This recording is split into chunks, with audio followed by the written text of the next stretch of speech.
శుభకార్యాలకు పూజార్ల కోసం వెతుకుతున్నారా? పూజారీస్.com లో అతి తక్కువ ధరలకే పూజార్లను ముందే బుక్ చేసుకోండి. వెంటనే కాల్ చేయండి.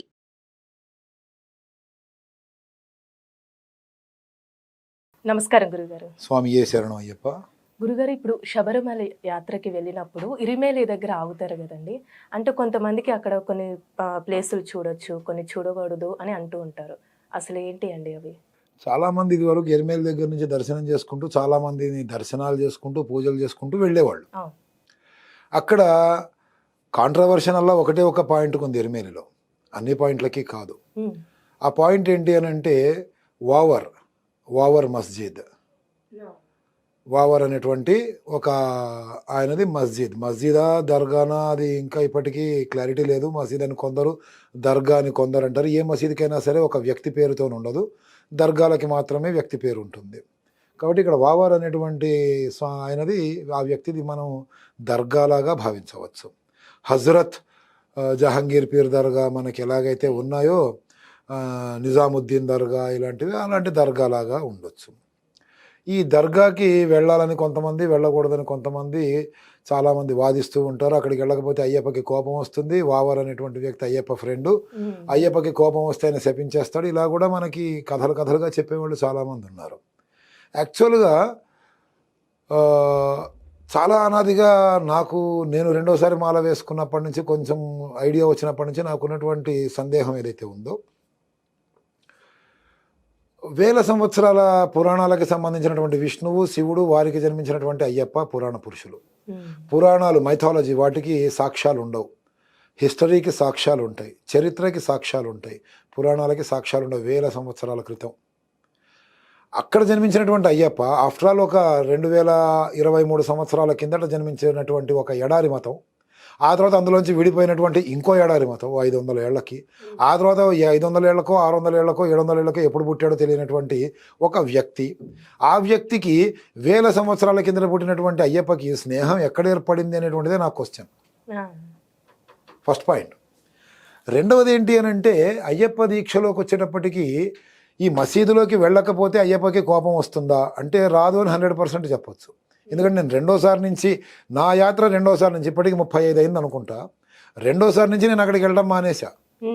మరి అయ్యప్ప నేను శిక్షించలేదే, నన్ను పెద్ద గురుస్వామిని చేశాడు, కొన్ని వేల మంది శిష్యుల్ని ఇచ్చాడు, తన చరిత్ర అంతా కూడా తెలుసుకునే అవకాశాన్ని ఇచ్చాడు.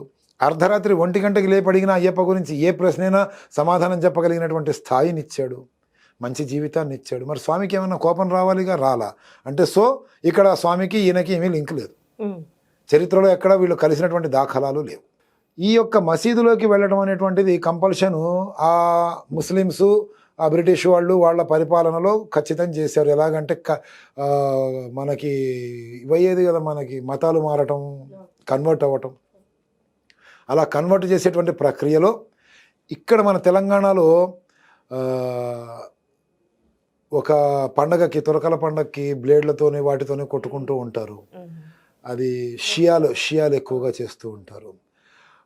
అసైదులా అంటారు, పీర్ల పండుగ అంటారు. ఆ పండుగ ఎలాగైతే మనకి ఇక్కడ అంటగట్టారో అలాగా అక్కడ వావర్ స్వామిని అంటగట్టారు అనేటువంటిది నా ఫీలింగ్. అది ఎలాగా అంటే, కాశీకి వెళ్ళారు, మసీదు దర్శనం చేసుకోకుండా కాశీ విశ్వేశ్వరుని దర్శనం చేసుకునే పరిస్థితి లేదు. వేములవాడు వచ్చారు, అక్కడ స్వామిని దర్శనం చేసుకోవాలంటే మసీదులు ముందర నుంచే దండం పెట్టుకుంటూనే వెళ్ళాలి. అది ఇప్పుడు దర్గా, శవం, ఆ శివుడి దగ్గర ఈ శవాన్ని పెట్టారు.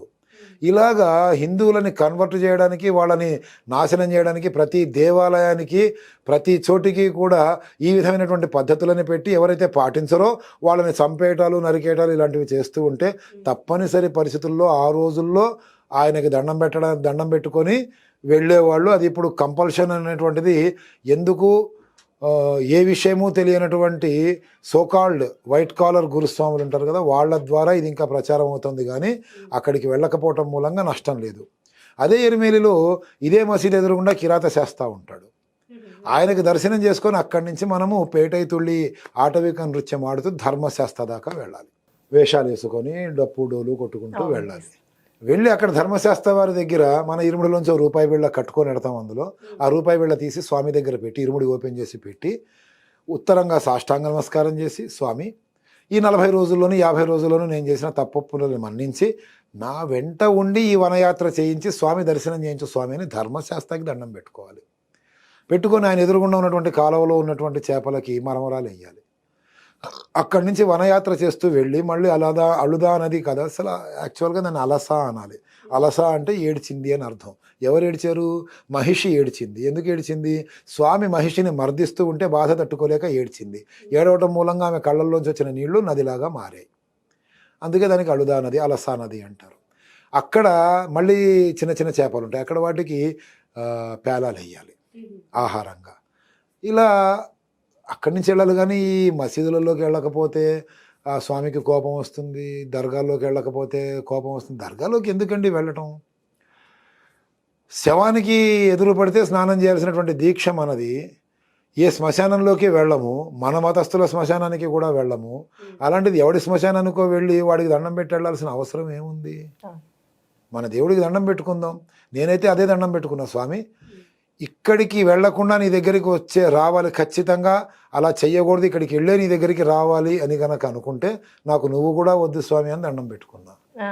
ఆయన నన్ను ఎప్పుడూ వద్దనలేదు, నేను వెళుతూనే ఉన్నా, వస్తూనే ఉన్నా, అభివృద్ధి చెందుతూనే ఉన్నా.